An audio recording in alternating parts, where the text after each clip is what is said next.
కాంగ్రెస్ ప్రభుత్వం సీఎం రేవంత్ రెడ్డి బడుగు బలహీన వర్గాలకు అండగా నిలబడ్డం జరుగుతోందని రాష్ట్ర ఫిషరీస్ అధ్యక్షుడు మెట్టు సాయికుమార్ అన్నారు. సిద్దిపేట అర్బన్ మండలం మిట్టపల్లి బాలికల హాస్టల్ను సందర్శించి మాట్లాడారు. రాష్ట్ర ప్రభుత్వం సంవత్సర కాలంలోనే విద్యార్థుల కాస్మెటిక్ డైట్ ఛార్జీలను పెంచడం జరిగిందన్నారు.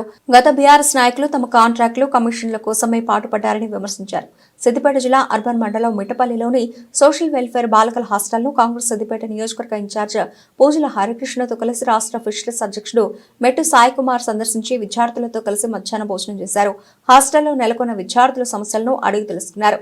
విద్యార్థులకు మెనూ ప్రకారం నాణ్యమైన భోజనం అందించాలని ఉపాధ్యాయులకు సూచించారు. తెలంగాణ ప్రజాపాలనలో ముఖ్యమంత్రి రేవంత్ రెడ్డి గారి సారథ్యంలో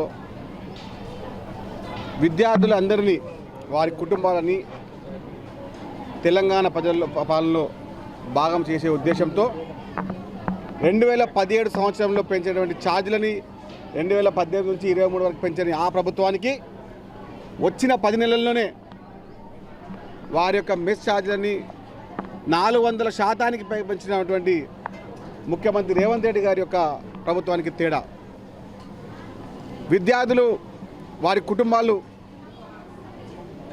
ఏ విధంగా అయితే తెలంగాణ రాష్ట్రంలో కాంగ్రెస్ పార్టీ ప్రభుత్వం తీసుకొచ్చారో వారి అందరినీ కన్న బిడ్డల్లాగా కుటుంబ సభ్యుల్లాగా చూసుకునే విధంగా రేవంత్ రెడ్డి గారి యొక్క సారథ్యంలో తెలంగాణ రాష్ట్ర అభివృద్ధి అయ్యే విధంగా తెలంగాణ రాష్ట్రంలో విద్యార్థులకు అండాదండగా ఉన్నటువంటి పార్టీ ఉందంటే కాంగ్రెస్ పార్టీ ప్రభుత్వం తప్ప ఇంకేది లేదని చెప్పే విధంగా మేము చెప్తున్నాం. గర్వంగా పడుతున్నాం.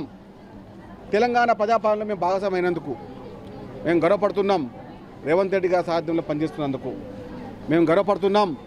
విద్యార్థుల కుటుంబాలందరినీ తెలంగాణ ప్రజాపాలనలో భాగం చేస్తున్నందుకు ఇంకేం కావాలి? తెలంగాణ ప్రజాపాలనలో మీరు చూడొచ్చు, వచ్చిన సంవత్సర కాలంలోనే 4 నెలలు అయితే ఎన్నికల్లో అయితే ఎక్కువైతే పోయింది. అంటే ఇచ్చిన సమయం కేవలం 8 నెలలు మాత్రమే. ఆ 8 నెలల్లో ప్రతిరోజు 18 గంటలకు పనిచేస్తున్న ముఖ్యమంత్రి రేవంత్ రెడ్డి గారి సారథ్యంలో తెలంగాణ రాష్ట్రాన్ని ప్రపంచ స్థాయిలో పెంపించే విధంగా తెలంగాణ రాష్ట్రాన్ని ప్రపంచ స్థాయిలో పెంపించే విధంగా ఆయన కార్యాచరణ అమోఘం.